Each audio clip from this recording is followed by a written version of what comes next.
শরীরী ভাষার জগতে স্বাগতম। আজ আমরা শিখব কিভাবে প্রতিটি ভঙ্গি ও অঙ্গভঙ্গি লুকানো ভাবনা আর অনুভূতিকে প্রকাশ করে। ভাবো, একটা বই খুলছে, মানুষের সিলুয়েট দেখা যাচ্ছে যেখানে তাদের অঙ্গভঙ্গি আলোকিত হয়ে উঠছে। এটাই ইশারার ভাষা, কোনো শব্দ ছাড়াই মানুষের আচরণ বোঝার এক চমৎকার যাত্রা।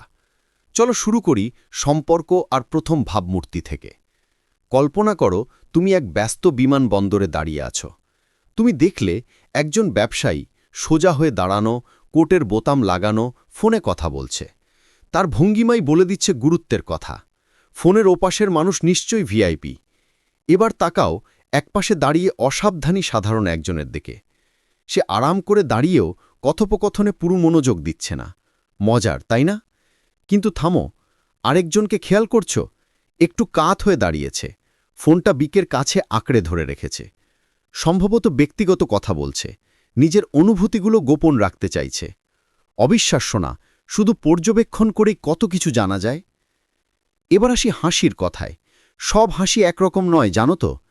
ঠোঁট চেপে হালকা হাসি আর দাঁত বার করে প্রশস্ত হাসির মানে একেবারেই আলাদা। আর সেই ভদ্রতা সূচক একটু কৃত্রিম হাসিটা তো সবাই কখনো না কখনো অবশ্যই দিয়েছে। প্রতিটি হাসিই বলে এক একটা আলাদা গল্প। কখনো কি খেয়াল করেছ লোকজন কিভাবে হাঁটে? এটা যেন চলমান বই পড়ার মতো। ধরা যাক চিন্তামগ্ন হাঁটা, কুঁজো হয়ে, হাত পকেটে, চোখ নিচে। তারা নিজেদের ভেতরেই হারিয়ে আছে। আবার আছে উদ্যমী হাঁটা, দ্রুতগতি, হাত কোমরে, চোখ সামনে নিবদ্ধ। তারা যেন কোনো মিশনে আছে, সন্দেহ নেই। এবার শরীরী ভাষার গভীরে যাই। খোলা হাত, সাধারণত সততা আর আন্তরিকতার সংকেত। এটা যেন বলছে আমার লুকোনোর কিছু নেই। অন্যদিকে হাত বাঁধা, এটা একেবারেই প্রতিরক্ষামূলক ভঙ্গি। মনে হয় যেন বিশ্বের সঙ্গে এক প্রাচীর তৈরি করছে। আর সেই শক্ত করে মুঠো করা হাত, ওটা তো টান টান মানসিক চাপের সোজা সাপটা প্রকাশ। এবার আসি পাওয়ার পোজে। কিছু ভঙ্গি শব্দের থেকে বেশি কর্তৃত্ব জাহের করে। ভাবো, কেউ চেয়ারকে ঢালের মতো ব্যবহার করছে, অথবা পা টেবিলের ওপর তুলে দিয়েছে। আরেকজন হেলান দিয়ে বসে আছে দুহাত মাথার পেছনে রাখা অবস্থায়। এসবই শব্দ ছাড়াই আধিপত্য দেখানোর ভঙ্গি। কিন্তু সবই পাওয়ারের ব্যাপার নয়, অনেক সময় ভেতরের চিন্তার ব্যাপার। গালে হাত দেওয়া বা থুতনি ঘষা মানে কারো গভীর চিন্তায় নিমগ্ন থাকা। মনে হয় যেন মাথার ভেতরে গিয়ারের মতো কিছু ঘুরছে। অবশ্য সব কিছু এতটা সরল নয়।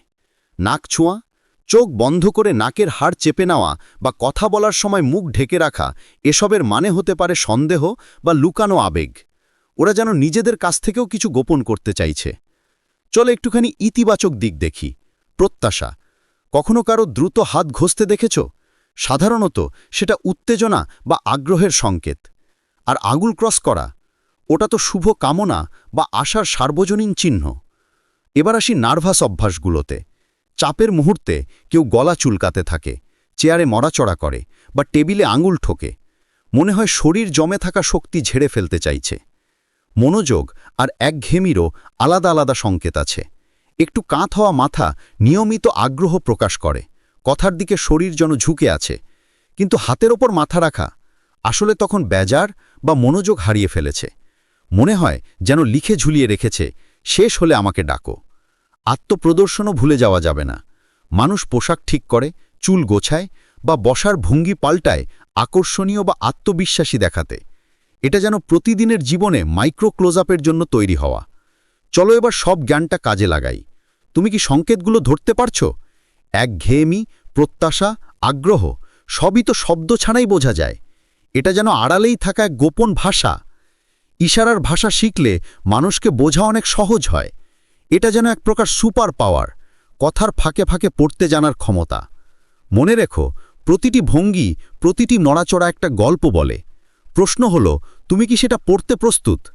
ভিড়ের জায়গায় গেলে একটু সময় নিয়ে খেয়াল করো। মানুষ কিভাবে দাঁড়াচ্ছে, হাত নাড়ছে, কিভাবে হাসছে। প্রতিটি মানুষ যেন এক খোলা বই, যেখানে শরীরী ভাষা সেই সব গল্প বলছে যা শব্দে বলে না। নিজের শরীরী ভাষাও ভেবো। তুমি অজান্তে কি বার্তা পাঠাচ্ছ? অনিরাপদ বোধ করলে কি হাত বাঁধা রাখো?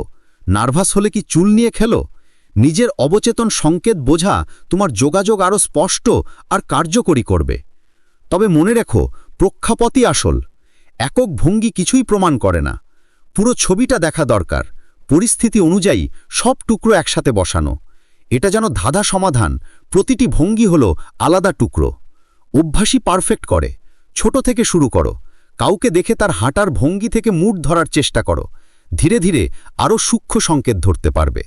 এটা যেন চোখকে শেখানো হচ্ছে মানুষের সাথে এক নতুন জগতে যোগাযোগ করতে। তবে সাবধান, অতিরিক্ত তড়ঘড়ি সিদ্ধান্ত নিও না। শরীরী ভাষা হলো বোঝার হাতিয়ার, বিচার করার নয়। জ্ঞানটা কাজে লাগাও সহানুভূতি বাড়াতে, সমালোচনা করতে নয়। এটা মানুষের সাথে গভীরভাবে সংযোগের ব্যাপার, তাচ্ছিল্য করার নয়। শরীরী ভাষা বোঝার সঙ্গে সঙ্গেই তোমার নিজের প্রকাশভঙ্গিও বদলে যাবে। অচেতনেই তুমি কি সংকেত পাঠাচ্ছ সেটা সম্পর্কে সচেতন হবে। ফলে আলাপ আর সম্পর্ক হবে আরও পরিষ্কার আর কার্যকরী। ভাবো কত সুযোগ! ব্যবসায় তুমি ক্লায়েন্টের আগ্রহ বুঝতে পারবে। ব্যক্তিগত সম্পর্কে প্রিয়জনের আবেগ গভীরভাবে বোঝা যাবে। সামাজিক পরিস্থিতিতে অনেক বেশি আত্মবিশ্বাসে কথোপকথন চালাতে পারবে। শব্দহীন এই কথোপকথনের জগৎ বিস্তৃত আর মোহনীয়। একটা ছোট্ট আঙুলের নড়াচড়া থেকে শুরু করে বিস্তৃত ভঙ্গি, প্রতিটাতে আছে মানে। এটা যেন নতুন ভাষা শেখা, তবে শব্দে নয়, সংকেতে। তাহলে তুমি কি প্রস্তুত মানুষকে খোলা বইয়ের মতো পড়তে? মনে রেখো, প্রতিটি মানুষই এক নতুন গল্প, যেটা বোঝার অপেক্ষায়। চর্চা আর ধৈর্যের মাধ্যমে তুমি খুব শীঘ্রই সাবলীল হয়ে উঠবে এই নীরব অঙ্গভঙ্গির ভাষায়। শেষ করার আগে নিজের দিকে তাকাও। এখন কিভাবে বসে আছো? হাত কি করছে? তুমি কি মাথা নাড়ছ নাকি না বোঝাতে ঝাঁকাচ্ছ? এই মুহূর্তেও তোমার শরীর অনেক কিছু বলছে। প্রশ্ন হলো, সে কি গল্প বলছে? সব মিলিয়ে বলা যায়, ইশারার গোপন ভাষা আমাদের চারপাশেই আছে। এটা এক অবিরাম কথোপকথন, যা শব্দের সীমা ছাড়িয়ে যায়। এই নীরব সংলাপ বুঝতে পারলে আমরা নিজেদের আর আশেপাশের মানুষকে অনেক ভালোভাবে জানতে পারি। তাহলে বেরিয়ে পড়ো, পর্যবেক্ষণ করো, শেখো আর আবিষ্কার করো খোলা চোখের সামনেই লুকানো রহস্যগুলো। শরীরী ভাষার জগৎ তোমার অপেক্ষায় আছে।